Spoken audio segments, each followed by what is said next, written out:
आपले भारतीय लोकांचं जर आत्ताचा ट्रेंड बघितला तर मॅक्सिमम लोक भारताबाहेर जात आहेत.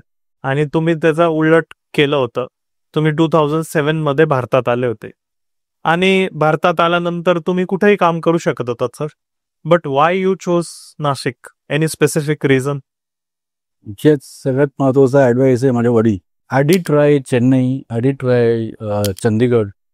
मला वडील म्हटले होते तुझी कर्मभूमी ही तुझी नाशिक राहणार आहे आणि तुला जर दोन्ही गोष्टी पाहिजे असतील आयुष्यात, ॲकॅडेमिक्स, पैसा, फेम आणि स्पिरिच्युअल साईड, तर नाशिक हे तुझी कर्मभूमी पाहिजेस.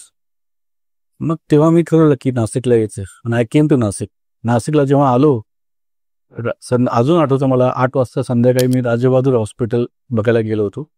तिथलं ICU बघितलं, तिथला वॉर्ड बघितला आणि तिथलं थिएटर बघितलं. खाली येऊन मी रडलो वडिलांचं. म्हटलं पप्पा एवढं बाहेरून शिकून आलो ना, ह्या हॉस्पिटलमध्ये काम करायचं? ते म्हटलं नाही, इथूनच तुझा उद्धार होणार आहे. आता याची जी सेकंड जर्नी चालू होईल आयुष्यातली, इथूनच चालू करतोस. आणि I started working in Rajebahadur hospital. त्यावेळेस राजेबहादूर हॉस्पिटलला महिन्यातून 3 किंवा 4 ऑपरेशन व्हायचे महिन्यातून.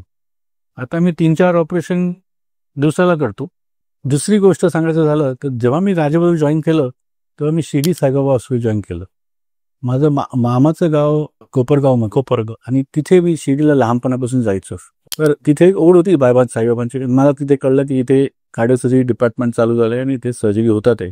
मी तिथे जॉईन केलं आणि मग दर बुधवारी 2007 पासून ते 2021-22 पर्यंत दर बुधवारी मी तिथे जायचो आणि 3 किंवा 4 सर्जरी करून यायचो.